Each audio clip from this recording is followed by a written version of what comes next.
April 20th, a day that spawned one of history's greatest evils, Planet Eater Moro, and today we're about to see how he holds up against Ultra Instinct Omen. It's finally here. The long-awaited Chapter 59 of Dragon Ball Super is now available everywhere, so let's not waste any time and get straight into this. We start where the last chapter ended, with Moro facing down Goku, who's now able to tap into Ultra Instinct Omen version at will. Moro starts by saying regular bad guy stuff like "you're a lower life form" and blah blah blah, and Goku then straight away starts the fight off with a barrage of what look like punches so fast that no one can see them. No one other than Jaco, of course, who tells us that they're actually air blasts like this he did in the anime.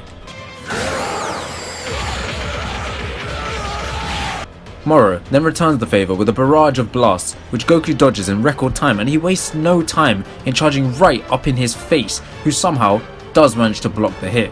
So it appears Moro is able to somewhat keep up with the Omen of Ultra Instinct. Goku then continues to go on the offensive, getting a few hits in while Moro blocks, and as he's blocking, he realises that only Goku's agility has been heightened, and since this is the Omen, not the mastered version, Moro's assumption is very correct. So he decides to use some of his magic techniques and freezes Goku in place to get some hits in. To be honest, magic may be the only way to beat Ultra Instinct, because it's actually managed to catch Goku off guard. Fortunately, Goku pulls out of this immobilization move and prepares for round 2, which then switches to Vegeta, who has sensed that Moro is now active and he's fighting Goku. So he's using this extra time to stay on Yardra and perfect this technique he's been learning, and that's the last we see of him in this chapter. We then cut back to Goku, who's dodging attacks similar to what Kefla was doing to him, and as Goku keeps dodging, he tells Piccolo and Gohan to leave, because Moro won't hesitate to kill them. Gohan then does something useful and tells Goku he can go all out without worry because they've already gathered the Dragon Balls, which allows Goku to not have to hold back on the planet at least. At the sound of this freedom, Goku goes straight in for a Kamehameha, and just before he's about to fire, he turns because he realizes that Moro has used the after image technique.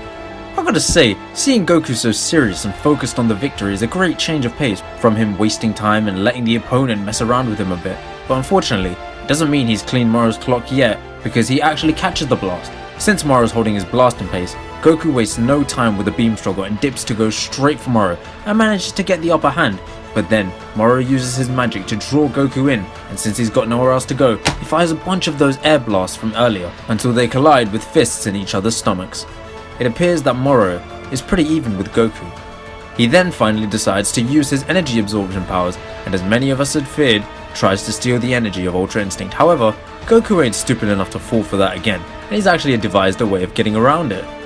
For that split second when Moro tries to absorb him, he goes to max speed to dodge the technique, allowing Goku to keep his energy intact without Moro getting any stronger.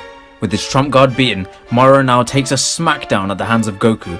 As this is happening, Gohan says that everything will be okay because he believes that Goku's still holding back the mastered UL form. We then switch over to Whis and Beerus on Beerus' planet watching this battle, and they confirm that Gohan is indeed wrong. Oh, and Beerus is still being a useless god sitting around fishing and complaining about his hunger. Ugh, what a waste. Anyways, it also turns out that Moro has been holding back his power in this fight. Apparently his energy absorption is just a means for him to eat, and the fact that it drains his opponents and makes him stronger is actually just a side effect, and that he has a plethora of magical abilities to use. Goku then looks in shock at the power Moro has managed to draw out of himself after consuming so many planets. Now many of you are probably pissed that Goku has mastered the Omen of Ultra Instinct, but this chapter has actually fixed that problem a little bit. Moro manages to figure out that Goku can't actually maintain this state for very long, meaning he's no way mastered the form. It's basically like Kaioken but a million times stronger. This means that Ultra Instinct is still not natural to him, not even the Omen version, so Goku hasn't in fact mastered it. Now, it makes sense as to why Goku's been going all out completely focused on the W in this fight, very out of character for Dragon Ball Super Goku by the way, and that's because he doesn't have any time to be messing around with Moro like he can with other opponents.